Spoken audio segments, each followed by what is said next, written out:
जैसा आप जानते हैं हम मोक्ष संन्यास योग अध्याय 18 को निरंतर ले रहे हैं और आज हम 49वें श्लोक 49 श्लोक के बाद का विवरण प्रस्तुत कर रहे हैं।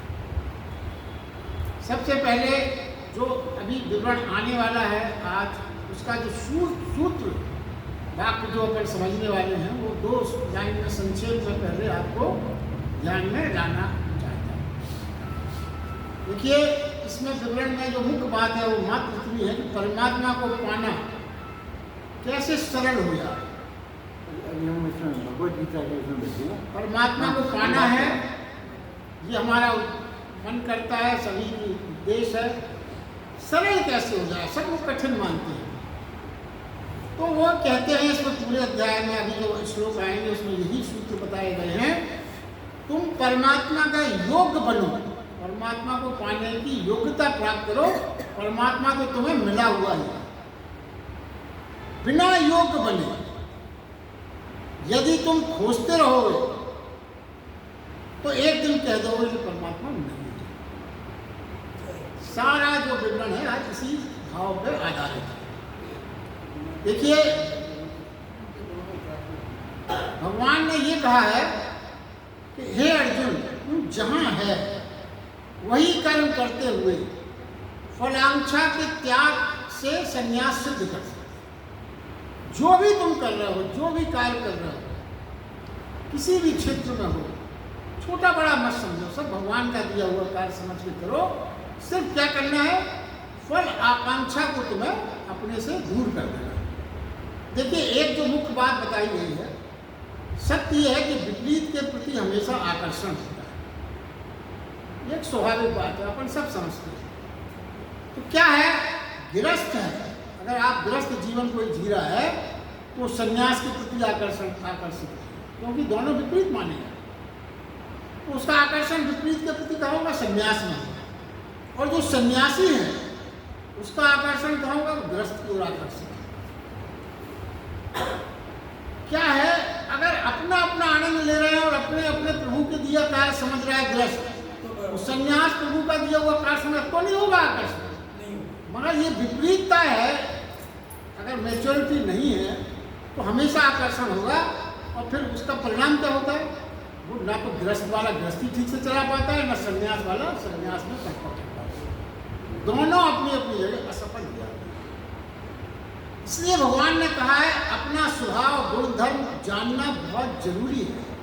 अपने स्वभाव को जानो, अपने गुण धर्म को जानो, अपनी निष्ठा को पहचानो।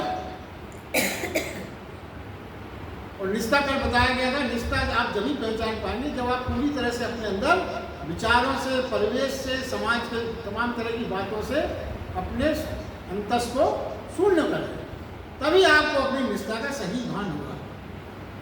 और वो कहते हैं उसको पहचानो और फिर उसी पर चलो। पर धर्म भयावह है, दूसरे का धर्म, धर्म का मतलब हिंदू मुसलमान है, धर्म का मतलब है दूसरे की निष्ठा को आप आकर्षित होगे, मगर भयावह है। स्वधर्म विशेष धर्म नहीं, तुम्हारा स्वभाव। स्वधर्म मतलब आपका निजी स्वभाव, उसको कहा गया।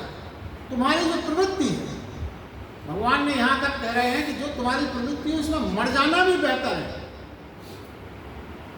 क्यों, प्रवृत्ति को तुम अगर प्रकृति को यदि तुम तृप्त कर रहे हो तो तुम महाशक्ति और महाआनंदपूर्ण जीवन जी सकते। देखिए अर्जुन से उन्होंने कहा जहां भी है तुम वही कर्म करते हुए फलांक्षा की त्याग से संन्यास सिद्ध कर सकता है। मगर दूसरी बात उन्होंने इसी में क्या कही, कुछ ऐसे पुरुष भी होते हैं जिनसे परमात्मा संन्यास कराना चाहता है। ये नहीं है कि आप गृहस्थ हैं तो उन्होंने कहा संसार से मत भागो। अपन हमने गीता में यही हमेशा देखा सुना है कि पलायन मत करो, गृहस्थ में रहो।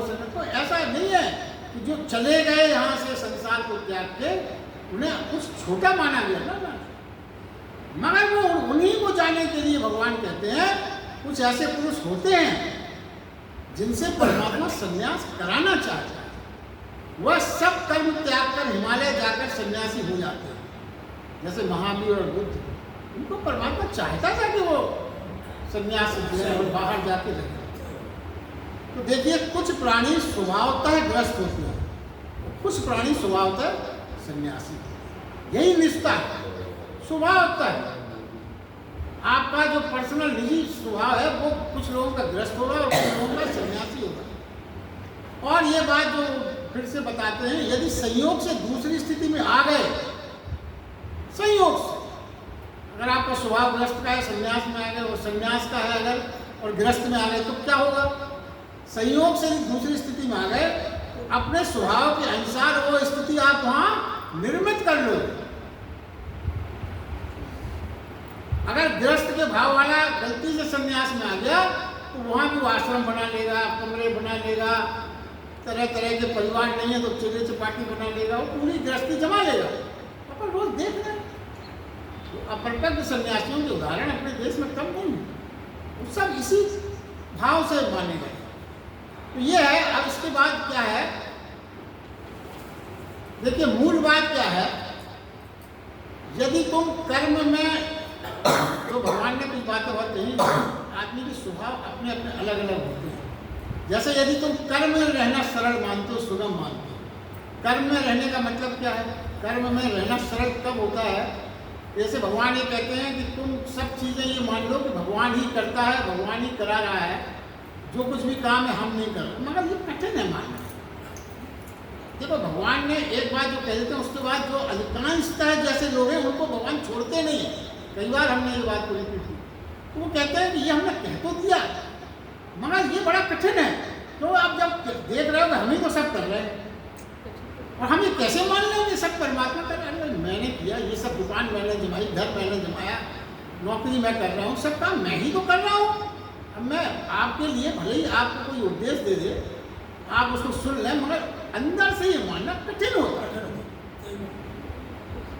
आप उपदेश में हाँ गर्दन जरूर हिला देगा आदमी, हाँ ठीक है मान लिया, मगर अंदर से मानना कठिन। तो वो क्या कहते हैं, यदि तुम इसको सुगम पाते हो, इसको तुम सरल मानते हो कि कर्म करना, तो फिर वो क्या कहते हैं कि तुम मानते हो तुम ही करो, मगर क्या करो, फल आकांक्षा को छोड़ो, उतना ही काफी। ठीक है तुम कर रहे हो बहुत अच्छा, तुम नहीं मान पा रहे मान लो, मगर फिर क्या करो, फल आकांक्षा को ही छोड़ना तुम्हारे लिए काफी है। और दूसरे कुछ ऐसे लोग हैं जो कर्म का त्याग को सरल मानते हैं, सन्यासी प्रवृत्ति के लोग, वो कर्म के त्याग को अगर वो सरल मानते हैं तो ठीक है, मगर वो कर्म त्याग की फलाकांक्षा उनके अंदर भी नहीं होनी चाहिए। यानी फल उसमें जो कर्म जिन्होंने त्याग दिया, देखिए बहुत छोटी छोटी बातें हैं, मगर वो बहुत सरल ढंग से कही जाए तो सब समझ में आ जाता है। जिसने अपने कर्म को त्याग दिया, मान लीजिए उस स्वभाव के व्यक्ति, तो उनके लिए वो कहते फलाकांक्षा को फिर भी उन्हें छोड़ना पड़ेगा। क्यों?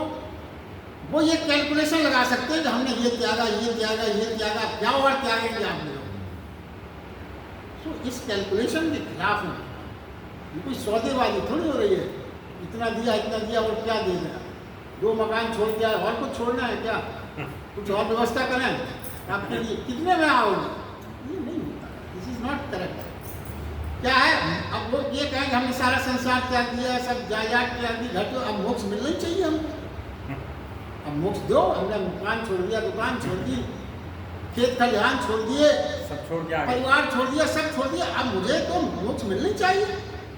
ये आकांक्षा भी ना हो, ये मुख्य बात है। सूत्र देखिए यहाँ पे ये बनता है कि फल आकांक्षा का त्याग ही गीता का प्रमुख सार। वो कहते हैं चाहे धर्मों में हो आप, चाहे संन्यास में हो आप, चाहे कर्म में हो आप, चाहे अकर्म में हो आप, चाहे बाजार में हो आप, चाहे हिमालय में हो आप, एक ही बात है, यदि फलाकांक्षा छूट जाए, कर्ता भाव छूट जाए, तो आपको परमात्मा उपलब्ध। सीधी सीधी उन्होंने सब कहीं भी हो, हिमालय में हो, घर में हो, दुकान में हो, बाजार में हो, मगर आपका फल आकांक्षा का छोड़ देना ही मुख्य बात है। अब इन श्लोक में हमने श्लोक नहीं पढ़े मगर उन्होंने कुछ गुण बताए हैं कि ये भाव ये होना चाहिए जो परमात्मा की उपलब्धि के लिए आवश्यक है। तो पहला भाव उन्होंने कहा आसक्ति रहित। अपन ने कई बार इस चीज को सुना है आसक्ति रहित, मगर देखिए बात वो रियलिटी वाली सोचना चाहिए। हम ग्रस्त जीवन में रहते हैं तो आसक्ति के बिना ग्रस्त होना कठिन लगता है सभी को।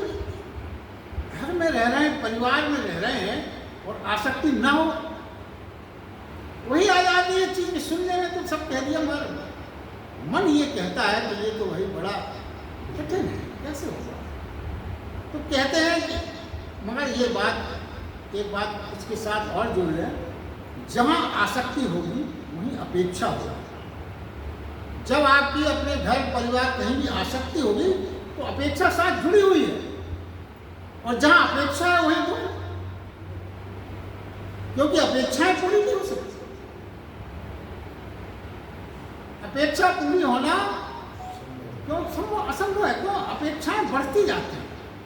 पहले आप अपने घर परिवार से थोड़ी अपेक्षा करोगे, पूरी हो जाएगी, और करोगे तो अपेक्षाएं अनंत हैं। तो भगवान ने कई बार कहा, उसी को यहाँ पर फिर से वो रिपीट करते हैं कि आसक्ति रहित जीवन कैसा होना चाहिए परिवार में, जो अपन एक्सप्लेन कई बार चुके। परमात्मा द्वारा रंगमंच में हमें भेजा गया है, ये हम अभिनय कर रहे हैं, ये सब ड्रामा है, ना कोई किसी का कुछ नहीं लगता है, सिर्फ रोल हमें दिया गया। मगर चूंकि रोल दिया गया है, डायरेक्टर वो है तो हमें रोल अच्छे से निभाना। आप ये नहीं कह सकते कि रोल दे। कोई भी एक्टर फिल्मों में काम करता है तो डायरेक्टर प्रसन्न हो जाए तभी तो पैसे मिलेंगे, तभी तो रिवार्ड मिलेगा। अगर एक्टिंग ठीक नहीं करेगा, बेटे की एक्टिंग हो, पति की एक्टिंग हो, विलन की एक्टिंग, जो भी उसको रोल मिला। और आप देखिए, आप विलन की एक्टिंग भी देखते थे, प्राण की तो सब लोग तारीफ करते थे, भले ही उसने कैसा भी रोल किया हो, मगर उसने एक्टिंग बहुत अच्छी की। तो आपने कैरेक्टर रोल करने लग गया था। हाँ, वो बात की बात मैं देखिए, वो जो रोल मिला है जो रोल आपको मिला हो, वो यहाँ तक कहते राम का रोल मिला तो राम की, रावण का रोल मिला तो रावण का रोल भी अच्छे से करो, और ये मान के करो कि भगवान ने हमें ये रोल दिया है, तो फिर अपने आप आसक्ति खत्म हो जाएगी। अब देखिए क्या है, आसक्ति रहित बात जब आती है, छोटी छोटी चीजें हैं मगर बहुत गहरी चीजें हैं। अगर आप इसको अपन समझें, जीवन में बहुत चीजें क्लियर हो जाती हैं। ज्यादातर हमारे मन में भाव ये आता है, आसक्ति रहित मतलब प्रेम रहित हो। सोचते हैं अपन आसक्ति रहित हो गए मतलब प्रेम रहित हो गए, प्रेम समाप्त हो गया। ना ना, ये नहीं है। आसक्ति रहित होना प्रेम रहित होना नहीं है। हाँ, मोह रहित होना आवश्यक, मोह रहित होना। और मोह और प्रेम में बड़ा अंतर। ये इस स्टेज में हमें एक्सप्लेन करने की जरूरत नहीं है। भगवत गीता में शुरू ही यहीं से हुआ है, मोह से और प्रेम से, पहले अध्याय से ही चल रहा है। तो मोह और प्रेम में बहुत अंतर है, दोनों विपरीत हैं। क्यों? मोह सीमाबद्ध है, मोह सीमा तय कर देता है, जैसे धृतराष्ट्र सीमा तय कर देता है। और प्रेम सर्वव्यापक स्वरूप है, सर्वव्यापक स्वरूप। तो सर्वव्यापक स्वरूप क्या होगा? आसक्ति रहित सर्वव्यापक। देखिए, परमात्मा में और गुरु से, परमात्मा से और गुरु से मात्र प्रेम करो निस्वार्थ। डिमांडिंग एटीट्यूड नहीं, डिमांडिंग एटीट्यूड है उसको छोड़ना पड़ेगा। और क्या होता है, अधिकांश अपन परमात्मा और गुरु के पास अपनी डिमांड की लिस्ट लेके जाते हैं, और गुरु और परमात्मा को अपन साधन मानते हैं अपनी लिस्ट की पूर्ति के लिए। और अगर वो लिस्ट की पूर्ति ढंग से ना हो पाए तो हमारी सारी श्रद्धा विलोपित हो जाती है, कमी है। तो वो ये कहते हैं कि गुरु और परमात्मा से आप जुड़िए, सिर्फ और सिर्फ प्रेम, बस उनसे प्रेम करिए, सिर्फ निस्वार्थ भाव से प्रेम करिए। और इसके में आदमी चूक किया जाता है, जब तक हम अपनी लिस्ट नहीं दिखाएंगे भगवान को नहीं सुनेगा मैं। वो ये कहते हैं यदि आप निस्वार्थ भाव से सिर्फ प्रेम करेंगे तो परमात्मा और गुरु आपकी इतनी केयर करेगा, इतनी केयर करेगा, इतना भर देगा जिसकी आपने कल्पना नहीं की। ये सच्चाई है जीवन। जिसने इसका अनुभव किया है उसने इसका आनंद लिया है। अब देखिए, गुरु हमेशा शिष्य की आध्यात्मिक उन्नति चाहते हैं। गुरु की एक ही उद्देश्य है, आपकी सदगुरु की बात हो रही है, सदगुरु हमेशा अपने शिष्य की आध्यात्मिक उन्नति चाहते हैं, उसका कोई स्वार्थ नहीं। और शिष्य जब गुरु से जुड़ता है तो कामनाओं लेके जुड़ता है, तरह तरह की। मगर शुरुआत में क्योंकि उसकी श्रद्धा बनी रहे, गुरु उसकी कुछ कामनाएं पूरी भी कर देते हैं। मतलब क्या हुआ, वो उनको कामना मुक्त करना चाहता है, इसको शिष्य को, और मगर वो तो कामना सहित है, तो थोड़ी थोड़ी कामना उसकी गुरु पूरी करता है। इसका मतलब वो ये कहना चाहते हैं, प्रारंभिक स्टेज में गुरु शिष्य से हारता है, कई बार हारता है। गुरु और शिष्य का संघर्ष चल रहा है। क्या शिष्य चाहता है हमारी कामना पूर्ति करो, और गुरु क्या चाहता है, उसको मैं कामना मुक्त कर दूं। दोनों अपोजिट बातें हैं। मगर होता क्या है, गुरु धीरे धीरे उसकी कामना पूरी करते करते करते करते एक दिन वो इस स्टेज में उनको जब ले आता है, वो कामना मुक्त होता है। उस दिन गुरु जीत जाता है और शिष्य होना यही था। मगर गुरु धैर्य रखता है, अपनी हार को भी स्वीकार करता है, खुद हारता है। तो भगवान कृष्ण भी अर्जुन को इसी प्रकार डील कर रहे हैं, धीरे धीरे, स्नेह स्नेह। और आप देखिए, गुरु निस्वार्थ भाव से कर रहा है, तो आप मजा ये देखिए कि एक गुरु जो निस्वार्थ भाव प्रेम कर रहा है, कितने शिष्य होते हैं, लाखों की तादाद में। किसी अपने अपने गुरु का आप ध्यान करिए। मेरे तो गुरु जो हैं श्री राम शर्मा आचार्य गायत्री परिवार के 90 में नहीं रहे, और आज लाखों लोग ऐसे हैं जिन्होंने उनको प्रत्यक्ष देखा भी नहीं है, फिर भी वो गुरु भाव से ऐसे जुड़े हैं कि अपना सर्वस्व निछावर करने के लिए तत्पर है। क्या है वो, सबसे गुरु जी ने निस्वार्थ भाव से प्रेम किया, सबके ऊपर कृपा बरसाई, कितना बड़ा परिवार इकट्ठा हो।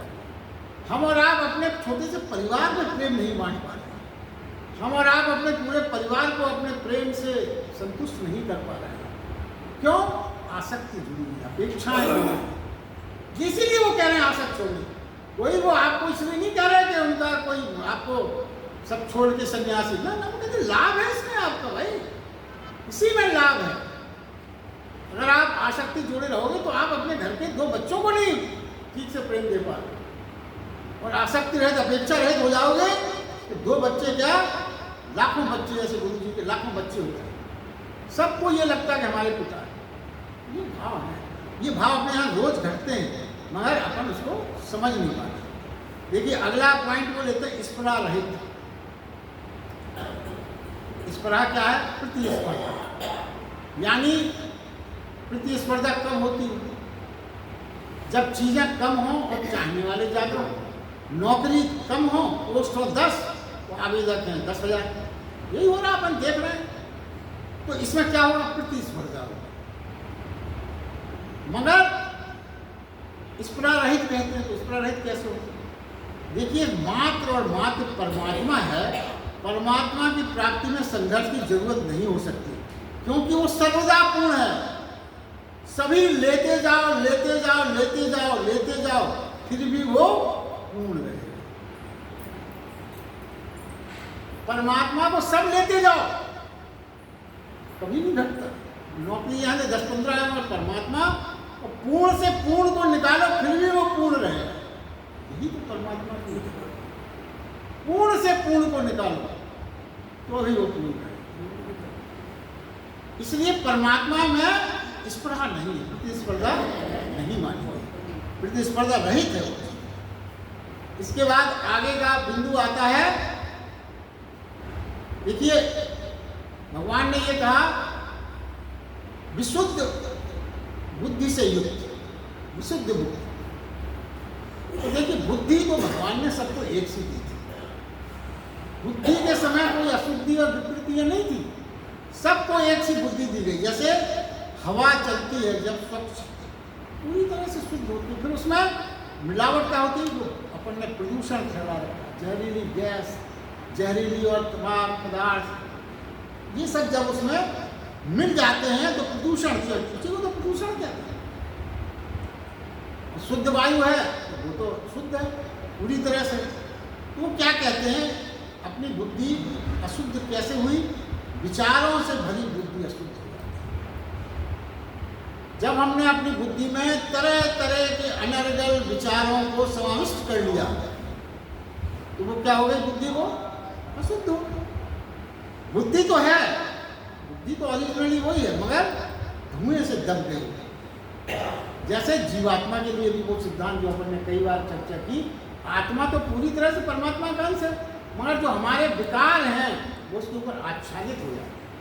जैसे सूर्य के प्रकाश में जब काले बादल छा जाते हैं तो सूर्य के प्रकाश को भी मध्यम कर देते हैं। उसी प्रकार ये धुआं खो जाए, अगर ये जो धुआं छा गया ये खो जाए, विचार न रहे तो सिर्फ ज्योति रह जाएगी और उसी को शुद्ध बुद्धि कहा। ये मुख्य बात है। अब देखिए आगे वो कहते हैं दृढ़ वैराग्य, दृढ़ वैराग्य होना चाहिए। अब दृढ़ वैराग्य का क्या मतलब है? दृढ़ वैराग्य से मतलब वो ये हुआ कि अगर दृढ़ वैराग्य कह रहे हैं तो कच्चा वैराग्य भी होगा, तभी तो दृढ़ कहा, कच्चा वैराग्य भी होगा। तो कहते हैं हाँ होता है। यदि तुमने राग की पीड़ा ही नहीं पाई, राग की पीड़ा नहीं पाई, जरा सी अड़चन लगी और छोड़ दिया संसार को, जरा सा कष्ट हुआ तो आप सुविधाजनक लगा, छोड़ दिया संसार को, तो ये कच्चा वैराग्य है। थोड़ी सी असुविधा हुई, थोड़ी सी परेशानी आई, राग की पीड़ा तुमने पूर्णतः नहीं भोगी, थोड़ी सी परेशानी में छोड़ दिया, चले गए, तो ये कच्चा वैराग्य होगा। कच्चा वैराग्य जब होता है तो तुम लौट के आओगे, क्योंकि ये संसार तुम्हें बार बार बुलाए, संसार बुलाएगा तुम्हें कच्चा वैराग्य में तुमको आना पड़ेगा इस संसार में पुनः। अब देखिए एक और बात देखिए, भगवत गीता में हर चीज को सब देखिए, भगवान ने क्या कहा? भगवान ये कहते हैं आप गृहस्थ के रूप में रहते भी आसक्ति रहित जीवन जियो तो संन्यास हो जाएगा, सन्यासी हो जाएगा। अब एक तरफ वो ये कहते हैं कि सन्यासी का मतलब क्या है? जब आपको किसी प्रकार की कोई कामना ना हो। कामना कब नहीं होगी? जब आप मन से मुक्त हो, क्योंकि सारी कामनाओं का मूल कारण क्या है? मन ही आपको दौड़ा रहा है, मन ही आपसे सब कर रहा है। तो इसका मतलब क्या हुआ? वो ये कह रहे हैं कि मन से मुक्त हो जाओ। मगर एक तरफ वो ये भी कह रहे हैं कि संसार में भी रहो, गृहस्थ जीवन भी जियो और संन्यास भी रहो। तो मन अगर संसार में रहना है तो व्यवहारिक रूप से मन तो अनिवार्य है। आप संसार का कोई काम नहीं कर सकते जब तक मन आपके साथ में हो। फिर क्या करें? दोनों चीजें एक साथ कैसे संभव है? यदि हम मन से मुक्त हो गए तो संसार में व्यवहारिक रूप से आप एडजस्ट नहीं कर सकते। तो यहाँ पे जो भगवान कृष्ण ने इस श्लोक में ये बताया है कि मन से मुक्त नहीं होना है, मन को कंट्रोल में रखना, गुलाम बना के रखना। गुलाम बनाने का क्या मतलब है? जैसे ये पंखा चल रहा है, आप बटन ऑफ कर दीजिए, पंखा रुक जाएगा। फिर आपको पंखे की जरूरत है, बटन ऑन कर दीजिए, पंखा चल जाएगा। भगवान ये कहते हैं मन को इतने कंट्रोल में रखना है। जब संसारिक गतिविधियों के लिए मन की आवश्यकता है, बटन ऑन कर दिया, मन से संसारिक काम ले लिए, और फिर बाहर की यात्रा हो गई, फिर हमें भीतर की यात्रा जाना है, तो फिर मन की आवश्यकता वहां नहीं है, बटन को ऑफ कर दिया। देखिए मन के बिना मन रहे, मन से हटाना नहीं है, मन रहे, मालिक नहीं गुलाम रहे। ये बातें जो है ना भगवत गीता की बहुत सरल है, मगर आदमी कंफ्यूज जाता है। मन मुक्त क्या मतलब है? मन को भगवान ने मन की खिलाफत की होती तो वो संसार में रहने का बात ही ना करते। मन के खिलाफ नहीं है, मगर इंद्रियों को कभी भी उन्होंने ये नहीं कहा कि आप इंद्रियों से मुक्त हो जाओ। इंद्रियों को अपने अधीन रखकर, कंट्रोल में। और अधीन का मतलब ये है, इंद्रियां क्या है? इंद्रियां तो उपकरण है। इंद्रियों का कोई अपना कोई बोध थोड़ी है। इंद्रियों की कोई क्रियाशीलता जब ही होगी जब आप अपने अंदर से, अपने विचार से उनको आदेशित करें। पहले जो रस पीता है वो अंदर बनता है, विचारों का बनता है, फिर विचार उस रस को कार्यान्वित करने के लिए इंद्रियों का उपयोग करते हैं। जैसे अपन ने कल उदाहरण सरल सा दिया था कि आपके हाथ की इतनी ताकत थोड़ी है कि आप श्रीवास्तव को चांटा मारो। भाई जब आप चाहोगे तभी, अब आप ये कहो साहब हमारी तो गलती नहीं, हाथ की गलती है, हाथ क्या कर लेगा? अंदर से निर्देशित किया वो सिर्फ आपके अधीन है। इंद्रियां अगर आपके अधीन रहें, इंद्रियों का ही है। अब देखिए आगे उन्होंने जो बात कही है, अहंकार, बल, घमंड, काम, क्रोध, परिग्रह को त्याग कर ममता रहे तो शांत हुआ प्राणी ही। कौन कौन चीजें हुई? अहंकार, बल, घमंड, काम, क्रोध, परिग्रह को त्याग कर ममता रहे शांत हुआ प्राणी ही सच्चिदानंद ब्रह्म को एक ही भाव होने योग्य होता है। शुरू में जो सूत्र दिया गया था, आपको योग्य बनना है, तभी आप परमात्मा को उपलब्ध हो सकते। तो अब वो बता रहे हैं क्या क्या बातें हैं। अहंकार, बल, घमंड, काम, क्रोध, परिग्रह को त्याग कर ममता रहे, शांत हुआ क्या? सच्चिदानंद ब्रह्म। परमात्मा वो कहते हैं कि परमात्मा तो इसी क्षण मिल सकता है, इसी क्षण तुम तैयार नहीं। ये कितना क्लियर इंडिकेशन है। भगवान कहते हैं परमात्मा तो इसी क्षण उपलब्ध है। परमात्मा तो ऐसा है जैसे मछली नदी समुद्र में और नदी में रह के भी प्यासी हो, वही हालत है मनुष्य। वो तो तैयार, आप तैयार नहीं, मात्र योग बनना, मात्र योग बनना। यही भगवद गीता हमको सही मौलिक चीज बताती है कि हम कहाँ चूक रहे हैं। यही गीता का देखिए, अहंकार, बल, घमंड, काम, क्रोध, परिग्रह को त्याग कर ममता शांत चित्त थी परमात्मा की भाव। देखिए अशुद्ध सोना है तो उसको शुद्ध करना है तो क्या करना पड़ेगा? उसको तपाना पड़ेगा, तभी वो शुद्ध होगा। उसकी अशुद्धि को दूर कर देना, जैसे अशुद्धि दूर होगी वो सब कुछ सोना हो जाएगा। तो हम और आप क्या है? परमात्मा के ही तो अंग हैं, परमात्मा के तो रूप हैं, परमात्मा ही तो स्वरूप है। सिर्फ अपनी अशुद्धियों के कारण अपन परमात्मा से दूर हो गए। तो जैसे सोने की अशुद्धि तपा तो शुद्ध हो गए, वैसे आप, हम और आप अपनी अशुद्धियों को दूर कर दें तो आप परमात्मा ही। देखिए वो फिर कहते हैं परमात्मा ना मिल रहा हो तो ये मत सोचने लगना कि वह नहीं है। ज्यादातर यही होता है, परमात्मा ना मिल रहा हो तो ये मत सोचो कि लगता है वो नहीं है, सोचो कि कैसे पात्र बनूं कि मैं पा जाऊं। ये मत सोचना कभी कि वो नहीं, ये सोचना कि हम कैसे पात्र बने। हमारी पात्र बनने की प्रक्रिया में क्या कमी है। आनंद ना मिले तो ये मत सोचना कि सृष्टि में आनंद नहीं है। ये लोग कहते हैं ना आनंद दुखी दुख ना, आनंद ना मिले तो ये सोचना कि मैं कैसे पात्र बनूं कि मैं आनंद को पा जाऊं।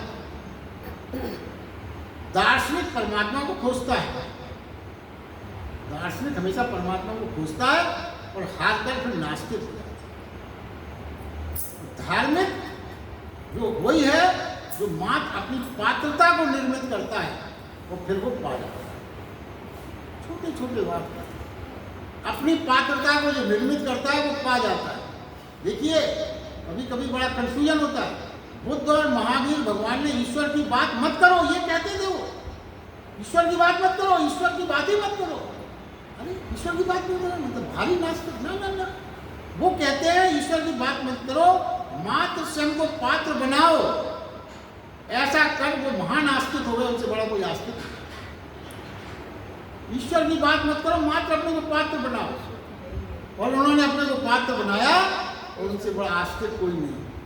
जो परमात्मा परमात्मा की बात करते हैं वो भी उनकी कोई बराबरी नहीं कर सकती, कोई बराबरी नहीं कर सकती। देखिए भगवान कृष्ण कहते हैं प्रसन्न मन वाला योगी, प्रसन्न मन वाला योगी।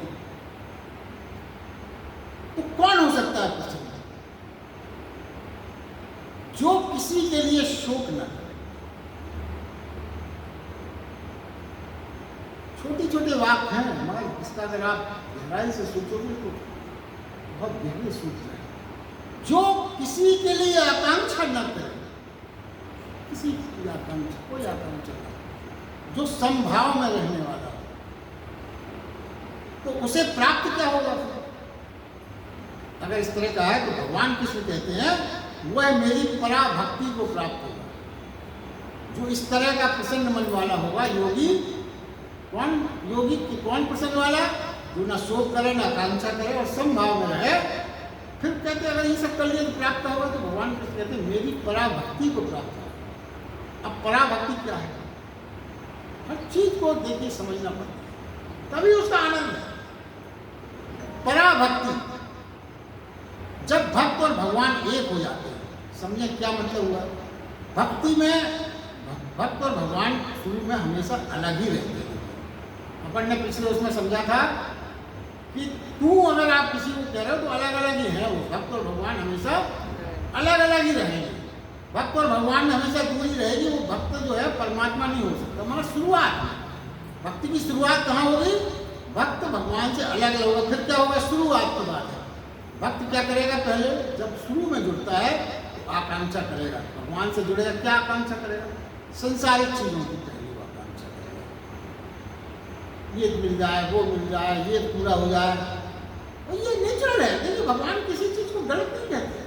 शुरुआत में जो भक्तों में आप डूबोगे तो यही करोगे आप, हर आदमी करता है, हम आप भी कर, सब कोई करेगा।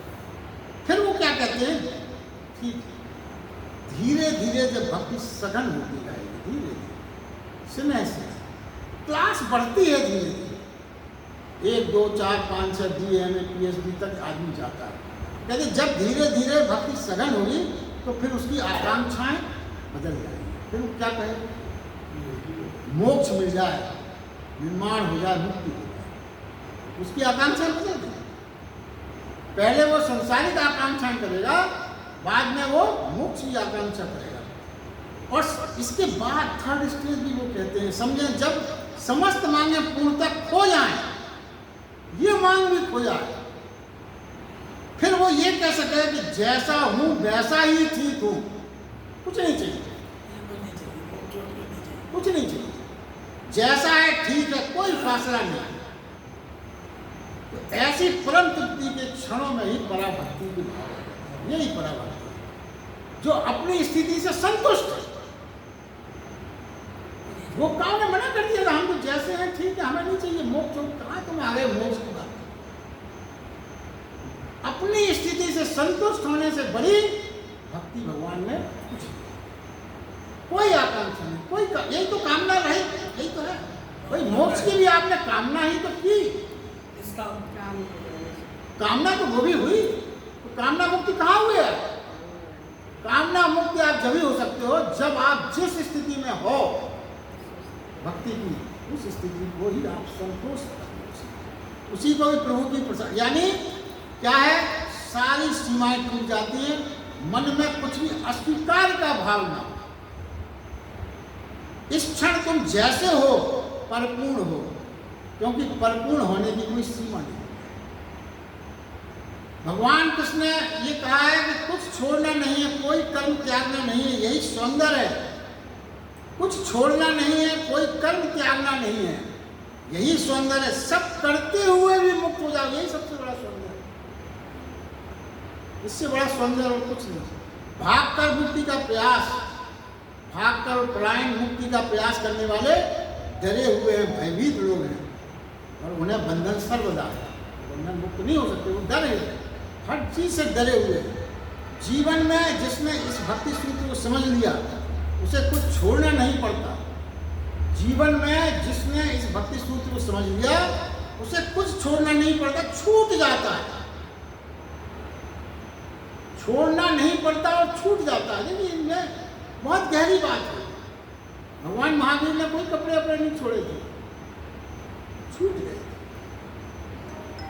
भोजन का ध्यान ही नहीं रहेगा, उपवास नहीं करना पड़ता। यहाँ तो एकादशी आती है तो 2 दिन से चिंता हो जाती है, पता ही नहीं चलता। उपवास हो गए, कितने उपवास निकल गए, कितने दिन भोजन नहीं किया, जब बाद में थोड़ा अरे इतना समय हो गया, ये नहीं किया, वो नहीं किया, ये असली बात है। छोड़ने में क्या है? देखिए परम, और जो जिसने छोड़ा नहीं, छोड़ना पड़ता है, छूट जाता है, और वही परम पद को प्राप्त हो जाता है।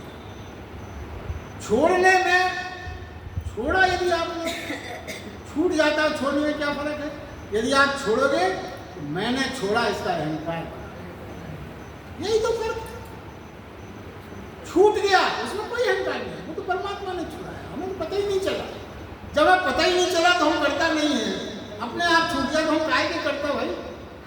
मगर यदि हमने छोड़ा, हमें मालूम है कि मैंने छोड़ा, जब मैंने आ गया तो अहंकार, जब अहंकार आ गया तो त्याग के घटते ही अहंकार विसर्जित हो जाता है। जैसे ही त्याग घटा आपने, अहंकार विसर्जित हुआ पूर्णतः।